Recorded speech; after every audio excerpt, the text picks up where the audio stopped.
오늘 우리가 읽은 히브리서는 그리스도의 탁월하심에 대하여 여러 가지로 논증을 하고 있습니다.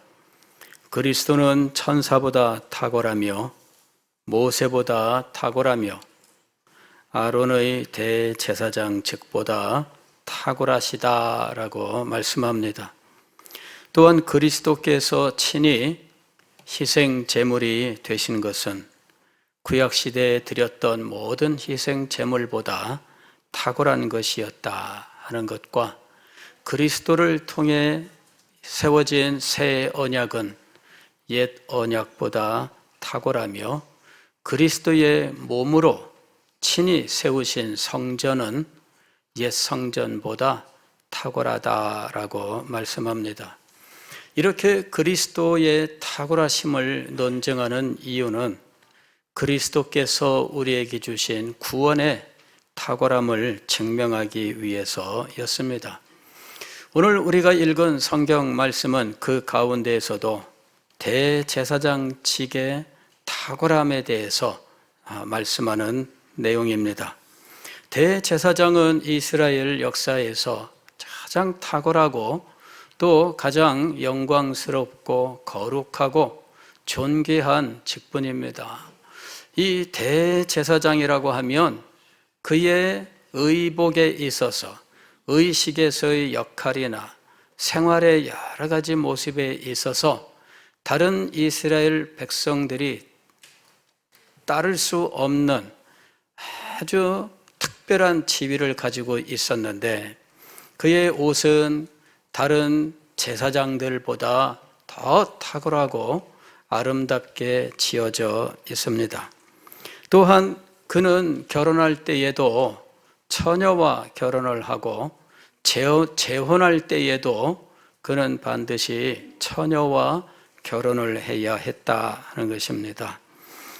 그는 하나님 앞에 제사를 드리고 그 물린 제물들을 분배받을 때에 대제사장은 다른 제사장들보다 더 먼저 더 많이 분배를 받게 되어 있습니다.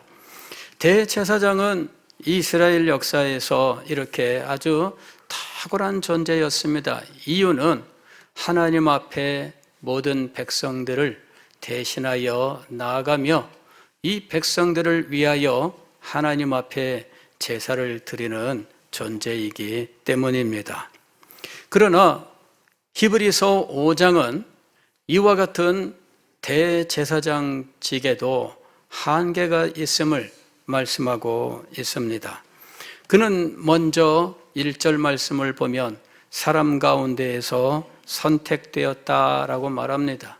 하나님께서 그를 선택하셨으므로 존귀한 것은 사실이지만 그가 선택받아 백성들을 위하여 하나님 앞에 제사를 드리는 직을 감당하게 된 것이 정말 영광스러운 일이지만 그러나 그에게는 한계가 있었습니다. 그 영광은 자기에게서 나온 것이 아니라 하나님에게서 나온 것이었습니다. 자기 스스로 영광스러운 존재가 된 것이 아니라 하나님께서 주신 일을 감당함으로 그는 존귀한 존재가 된 것입니다. 그때 그는 항상 자기의 연약함을 알고 연약함을 인정해야 했습니다. 하나님 앞에 나아가 백성들을 위하여 제사를 드릴 때에 백성들만을 위하여 제사를 드리는 것이 아니라 자기를 위하여서도 제사를 드려야 했다 하는 것입니다. 그는 하나님 앞에 제사를 드릴 때에 백성들과 자기의 죄를 위하여 속죄의 제사를 드려야 했던 것입니다.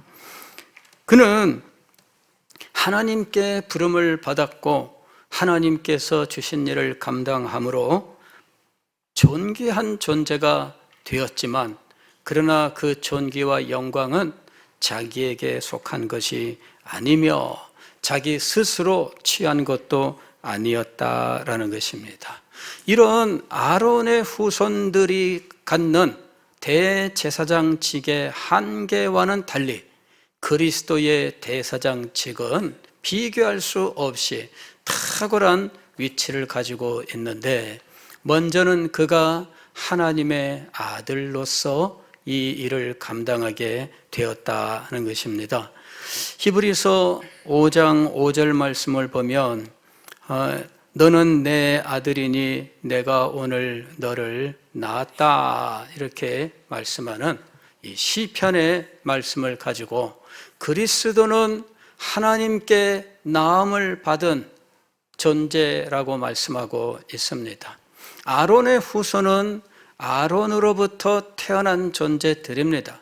그러나 그리스도는 하나님께서 낳으신 분이었고 하나님이 아들이라고 부르신 분이었습니다. 아론의 제사장직은 이는 아론의 혈통을 따라서 이어가는 것이지만 그리스도의 제사장직은 아론의 혈통을 따르지 않습니다. 그리스도는 다윗의 후손으로서 유다 지파의 인물입니다.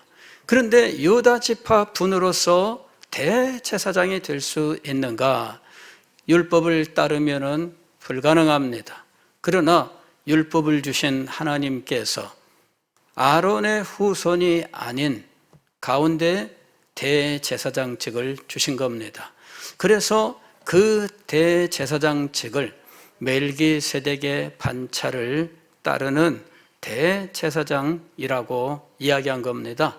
멜기세덱은 아브라함 당대에 하나님의 제사장 일을 했던 분입니다. 그는 왕이었고 제사장의 일을 감당한 사람이었는데 그는 아브라함의 후손이 아니었습니다. 자, 이와 같이 그리스도도 멜기세덱처럼 아론의 후손이나 이런 위치가 아니면서도 대제사장이 되셨다 하는 것입니다.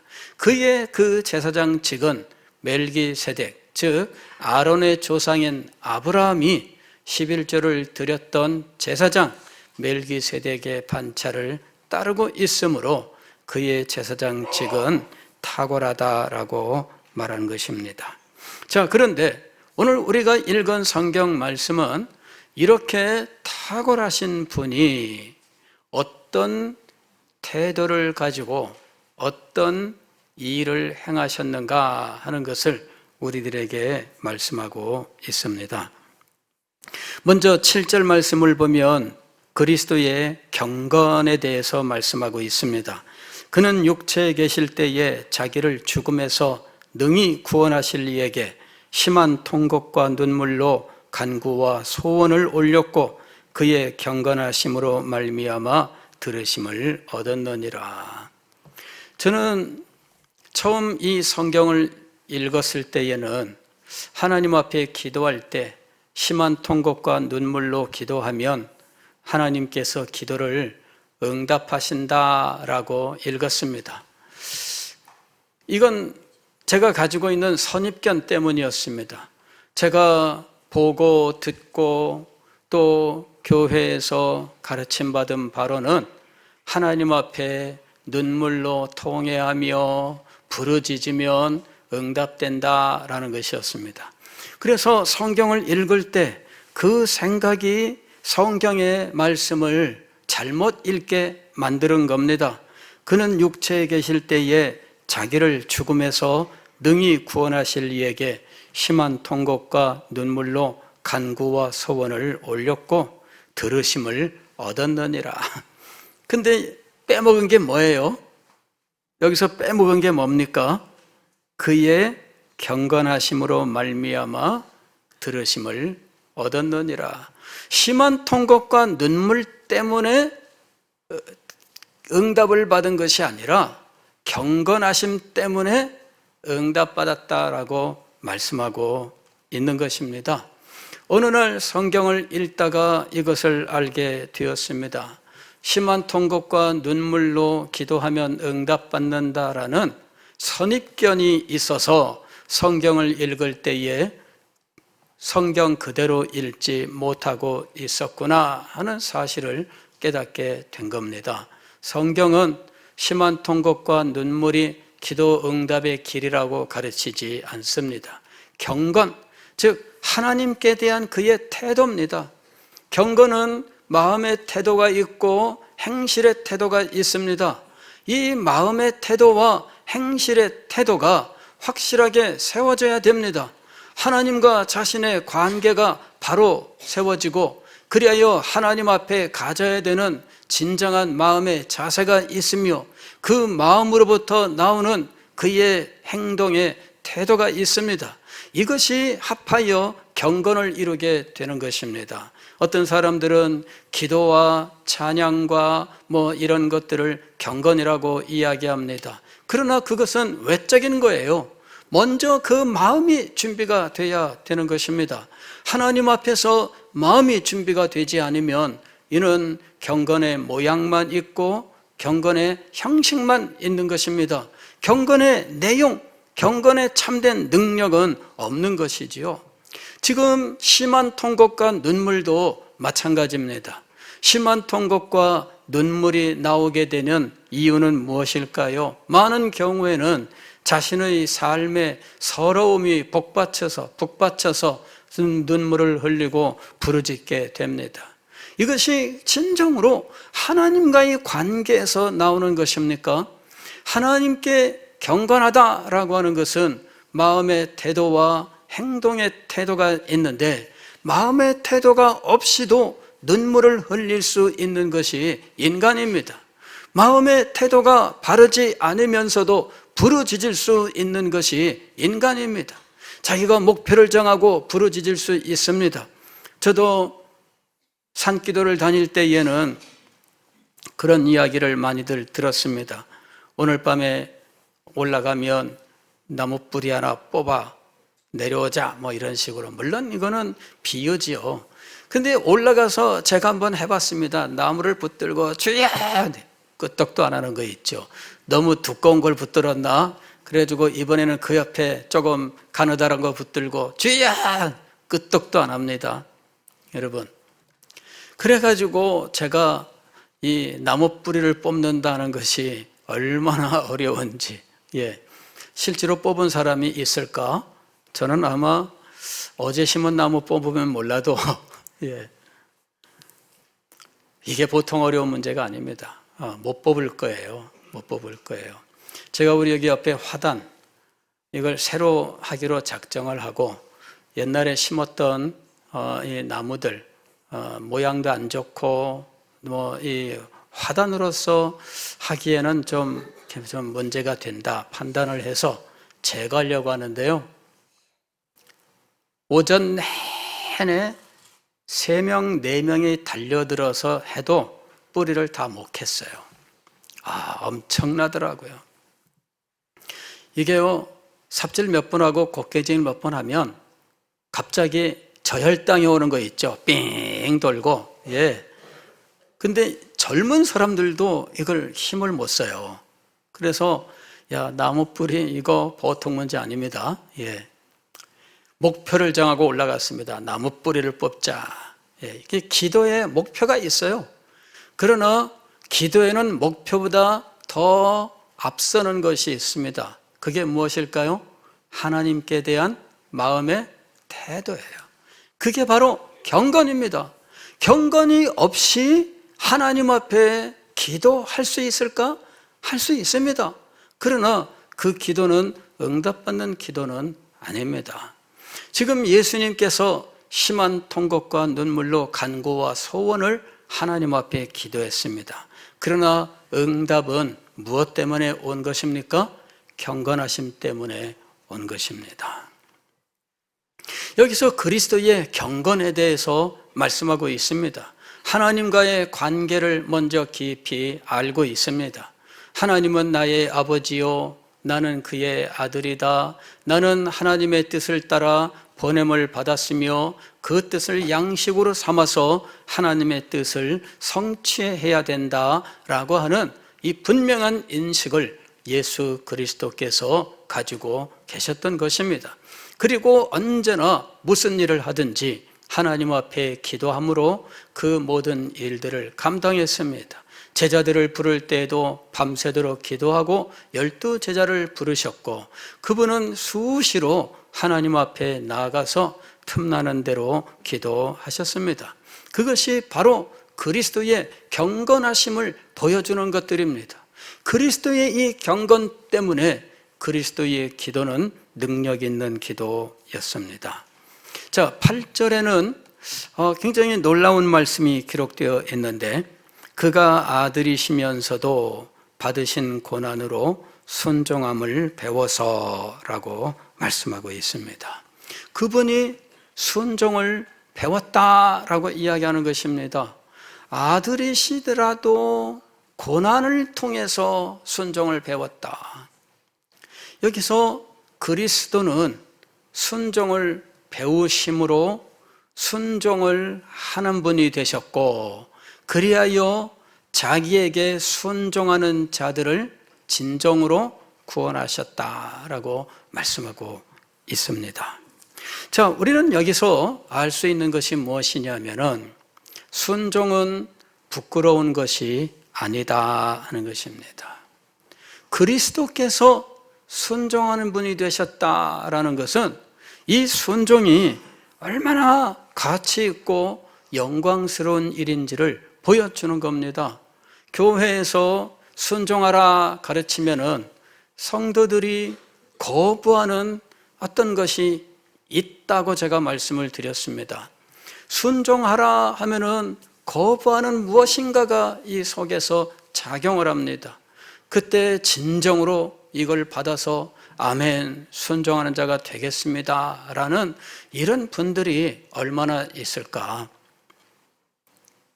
순종은 가치 있는 것이다. 그리스도께서도 순종하는 분이 되셨어요. 순종을 배우신 분이 되셨고 실제로 순종하는 분이 되셨습니다. 그리고 그 순종을 통하여 또 순종하는 백성들을 구원하셨다라고 말씀하는 겁니다. 순종은 정말 탁월한 거예요. 그리스도인의 삶에서, 그의 신앙에서 순종은 정말 가장 탁월한 위치를 차지하고 있다는 사실을 우리가 알아야 됩니다. 순종은 부끄러운 것도 아니며, 순종은 무슨 거부할 만한 것도 아니며, 순종은 가치가 있는 일이다 하는 것입니다. 하나님의 모든 역사는 순종을 통하여 우리에게 임했던 것입니다.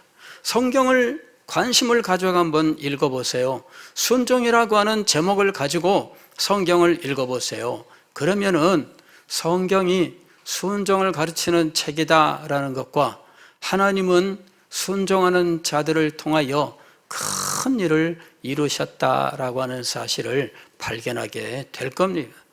불순종하는 자들을 통해서는 아무런 일도 하지 않으셨어요. 이건 놀라운 일입니다. 여러분, 오늘도 마찬가지입니다.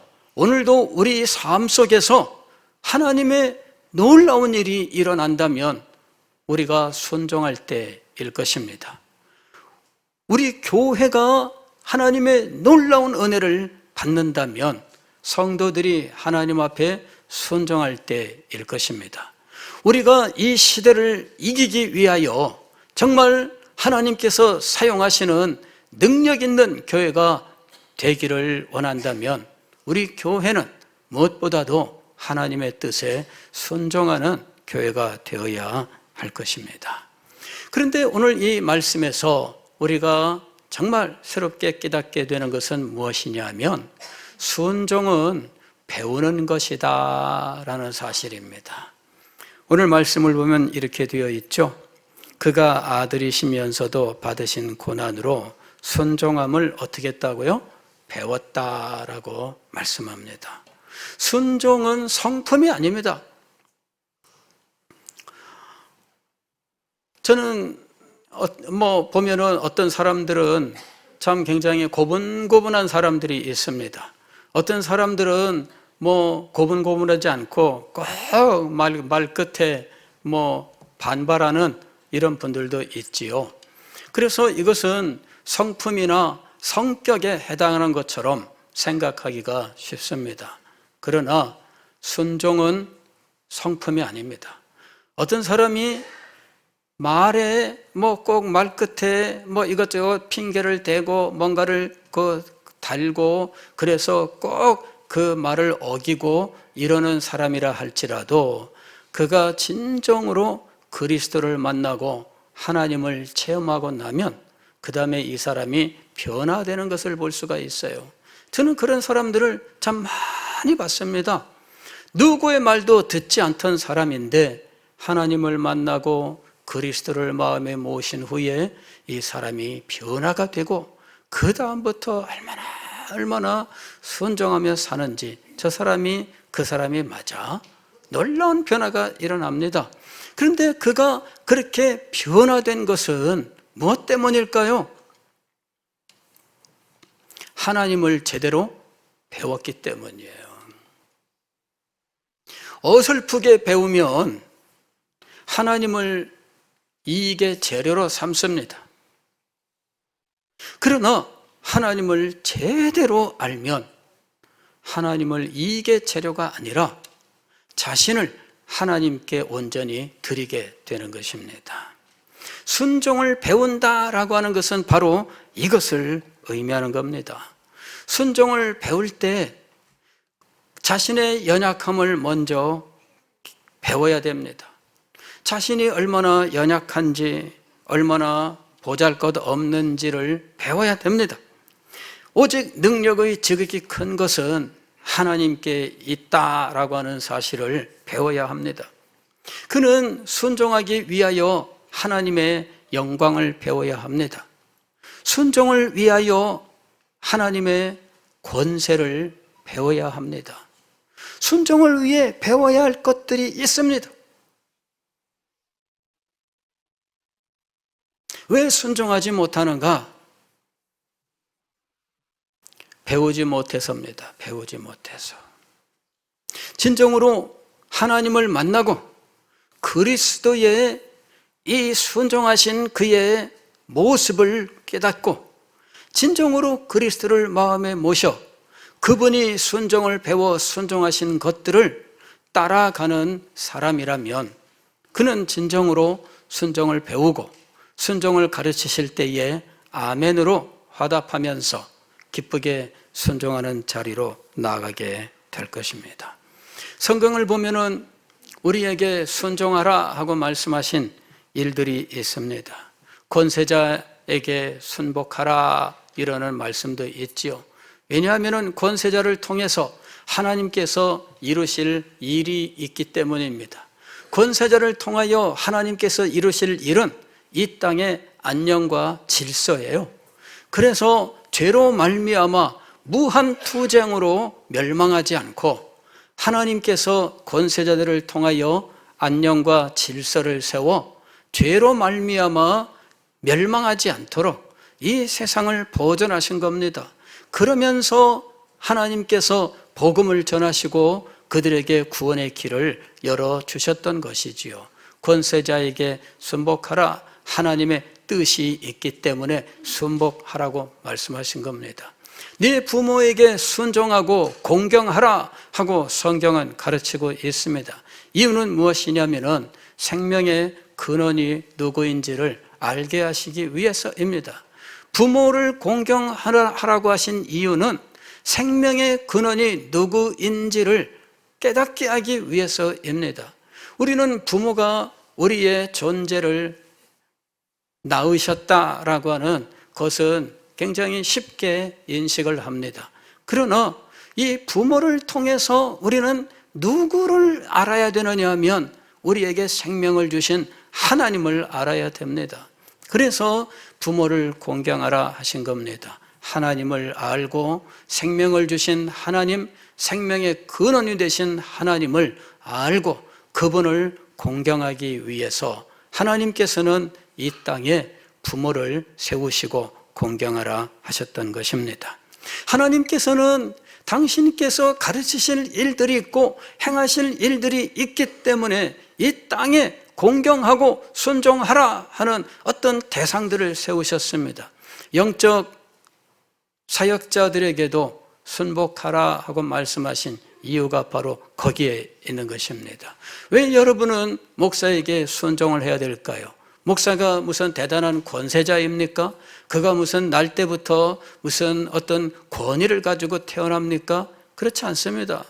이스라엘의 제사장 직분이 하나님께 세움을 받고 하나님께서 주신 사명을 감당하는 것처럼 목사도 여전히 그와 같은 존재에 불과한 것입니다. 그럼에도 불구하고 그가 목회를 지도해 나갈 때 그의 목회에 권세를 인정을 하고 순복해야 되는 이유가 무엇일까요? 그것을 통해서 하나님께서 말씀을 가르치시고 진리의 영광을 나타내시기를 원하셨기 때문이지요. 우리는 이 모든 일들 속에서 무엇을 먼저 깨달아야 되느냐 하면 우리에게는 큰 권세자가 있다라는 것입니다. 목사도 자기 위에 권세자가 있음을 알지 못하면 잘못됩니다. 부모도 자기 위에 권세자가 있음을 알지 못하면 잘못 행하게 됩니다. 왕도 자기 위에 왕이 계시다고 하는 사실을 알지 못하면 그는 잘못됩니다. 여러분, 우리는 모든 권세의 최종 권위가 되시는 하나님을 알아야 됩니다. 그리고 그분 앞에 무릎을 꿇고 머리를 조아릴 수 있어야 합니다. 그러기 위해서 이것을 배워야 하는 것입니다. 이것은 우리가 날 때부터 성품으로 가지고 나오는 것이 아닙니다. 온유하고 고분고분한 성품을 가진 사람은 어디에 가든 어른들이 뭐라 말씀하면 예 하면서 순종을 잘 하겠지만, 그러나 성품에 따르는 순종을 말하는 것이 아닙니다. 진정으로 그가 하나님을 아는가, 하나님의 권세를 아는가, 그리고 그 권세 앞에서 진정으로 겸손해졌는가라는 것입니다. 그것이 그 속에 확실하게 세워져야 하는 것입니다. 순종은 배워야 하는 것입니다. 여기까지 순종하라, 순종을 가르쳐야만 되고요. 순종을 가르칠 때 배워야 하는 것입니다. 그렇지 않으면 그 사람의 결국이 얼마나 비참하게 될는지. 제가 하나님의 말씀을 보면서 성도들의 삶에 순종이 얼마나 중요한지, 그럼에도 불구하고 순종을 가르치는 것이 목사 말에 무조건 따라라 라는 식의 인식을 주면서 이것이 제대로 가르치지 못하는 상황으로 흘러가고 있는 것을 보면서 너무너무 안타까웠습니다.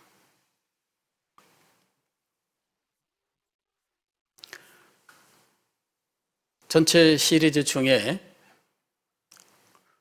목회자에게 대한 부분이 있기는 합니다. 그러나 전체 메시지는 그것을 위한 것이 아니에요. 그 부분이 있기는 해요. 그리고 그것은 순종에 있어서 한 부분이기는 해요. 그러나 그게 전부가 아니에요. 더 크고 영광스러운 것을 위한 것입니다. 우리가 이거를 분명히 알아야 됩니다. 하나님께서 에덴 동산에서 행위 언약을 세우셨다. 우리는 그렇게 배웠습니다. 그때 이 행위 언약은 무엇을 위한 것인가? 순종을 가르치기 위한 것이었어요. 순종을 가르치기 위하여 하나님께서는 행위 언약을 세우신 겁니다. 동산 중앙에 있는 과일 중에서 선악을 알게 하는 나무의 과일을 따먹지 말라. 바로 이 선악과라고 우리가 보통 말하는 이것은 순종을 가르치기 위한 것이었습니다. 여러분, 선악과와 동일한 것은 아니지만 비근한 예들은 있습니다. 집에서 어머니가 아이들을 데리고 맛있는 것을 먹었습니다. 그런데 이것을 먹기 전에 일부를 떼어서 이거는 아빠 거다 이러고는 옆에다 놨습니다. 그리고는 아이들하고 먹었는데 얼마나 맛있는지 아이들이 이것을 먹고 너무 맛있다고 더 달라고 그랬습니다. 없어 그랬더니 저기 그래서 아빠 거라고 따로 준비해 놓은 거를 가리키면서 저거 있잖아요. 그때 여러분 뭐라고 말씀하십니까? 엄마가 그래 하고 내줄까요? 아니면 뭐라 그럴까요? 아빠 거야. 그걸 통해서 아이를 가르치는 거예요. 아빠 거야. 아이가 배워야 됩니다. 자기가 먹고 싶어도 참아야 된다는 것을, 그리고 그것은 아버지에게 드려야 된다는 것을, 그런 간단한 상황을 통해서 배워야 하는 것이죠. 몇 번 그 일이 반복되면서 아이는 아무리 먹고 싶어도 아빠 거야 라고 해 놓은 것은 아빠 거라고 하는 사실을 이제 인식을 하고 그 다음에 자기의 식욕, 먹고 싶은 그 욕심을 그치는 훈련을 하게 되는 거죠. 여러분, 이건 배워야 되는 겁니다. 그냥 아이가 맛있어 한다고 무절제하게 막 공급하는 것은 옳은 것이 아닙니다. 적절하게 하고, 그리고 항상 이 자리에 없지만 그러나 그 가정에서 아버지가 가지고 있는 위치를 그 간단한 것을 통해서 가르칠 수 있어야 하는 것이죠. 마찬가지입니다. 동일한 똑같은 상황은 아니지만 선악을 알게 하는 나무의 실과를 먹지 말라 하신 것은 그것을 통하여 하나님의 영광을 기억하게 하기 위해서입니다. 그 말씀에 순종함으로 그는 하나님이 계신다라고 하는 사실을 확실하게 인정하고 하나님은 영광의 하나님이시며 권세자이시다라고 하는 사실을 깨닫게 되어야 하는 것입니다. 그래야 그는 마음을 다하여 하나님의 말씀에 순종하는 자가 되는 것입니다. 순종을 가르치시기 위해서 행위 언약을 주셨던 것입니다. 그리고 그 순종을 배웠을 때 그에게 하나님은 영광스러운 것을 주시기로 작정하셨던 겁니다. 그것이 바로 영원한 생명이었습니다. 순종하였을 때 그가 얻게 되는 것은 영원한 생명입니다. 그리고 에덴 동산보다 더 큰 이 지상 모든 하늘과 땅과 바다와 그리고 더 나아가서는 하늘에 있는 것까지 하나님의 기업으로 상속받게 되는 영광스러운 축복을 받게 될 것이었습니다. 여러분, 순종을 배우고 순종하게 되었을 때 하나님께서 그에게 예비하신 것, 약속하신 것은 너무나 놀라운 것이었습니다. 그리고 성경은 시종일관 이 순종을 가르치고 있는 겁니다. 타락한 인간, 그리고 영원한 멸망 가운데 떨어진 인간, 그럼에도 불구하고 그에게 순종을 가르쳐서 다시 그에게 영원한 은혜를 베풀어 주시기를 원하셨습니다. 이것이 성경의 교훈인 것입니다. 사랑하는 성도 여러분, 순종은 힘없는 사람이 힘이 없어서 하는 것이 아닙니다.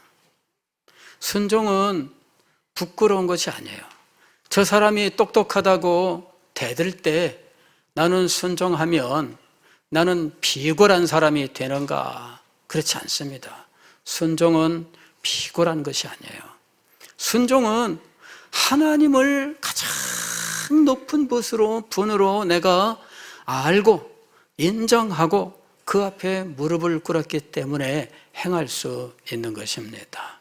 그리고 그때 그의 그 행동이 진실한 거예요. 순종의 모양만 있고 내용이 없다면 그것 또한 진정한 순종이 아닐 것입니다. 그의 마음으로 진정으로 하나님의 권세와 영광을 깨닫고 이 하나님을 진정으로 사랑할 때 그때 나오는 것이 순종입니다. 이것은 배워야 하는 거예요. 배워야만 할 수 있는 겁니다. 그래서 여러분 앞으로 여러분 순종을 배울 수 있기를 바랍니다. 그리고 순종을 훈련해야 돼요. 사도조차도 그랬잖아요. 내가 내 몸을 쳐 복종하게 한다라고 이야기했잖아요. 몸을 쳐서 그랬습니다. 몸을 쳐서. 얘기는 뭐냐면은 자기 스스로 자기에게 채찍질을 하여라는 말이죠. 그게 바로 순종할 때 얼마나 순종이 힘들고 어려운지를 보여주는 거예요. 왜냐하면은 여러분, 타락한 인생이 순종하는 게 쉬운 일입니까? 그는 본성적으로 거역하는 존재입니다. 그러므로 여러분, 앞으로 순종에 대하여 이런 관을 여러분이 순종관이라고 해야 될까요? 이것을 여러분이 가지셔야 됩니다. 너는 순종이 신앙에서 가장 탁월한 가치이다 라고 하는 것과 순종을 위하여 나는 적극적으로 배우는 자가 되겠다라는 것입니다. 순종은 배워서 행하는 것입니다. 그리고 순종을 가르쳐야 돼요. 이럴 때 순종해야 된다. 자기의 생각을 끝까지 주장해야 된다라는 것이 현대의 가르침의 내용입니다. 그러나 성경은 순종하라를 가르치고 있습니다. 그럴 때 현대의 교훈과 성경이 충돌하는 지점들이 있습니다. 그때에 필요한 것이 무엇일까요? 순종을 배우는 것과 자기 몸을 쳐서 복종하게 하는 자리에 나아가는 것이 필요한 거예요. 여러분, 오늘 성경 말씀을 보면 그리스도인들을 무엇이라고 표현하고 있느냐 하면은 그리스도에게 순종하는 자들이라고 표현하고 있습니다. 9절 말씀을 보면은 그리스도가 순종을 통해 온전하게 되셨은즉 자기에게 순종하는 모든 자에게 영원한 구원의 근원이 되시고, 그리스도를 다른 말로 부를 수 있다면 순종하는 자라고 부를 수 있는 것입니다.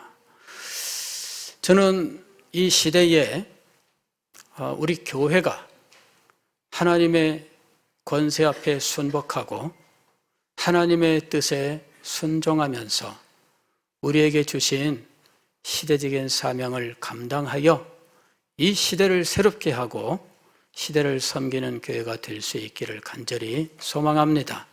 아울러서 순종하는 자를 통해서 큰 일을 이루시며 순종하는 자에게 큰 복을 주시는 놀라운 은혜가 우리 모든 성도들에게 임하시기를 주의 이름으로 축원합니다. 기도하겠습니다.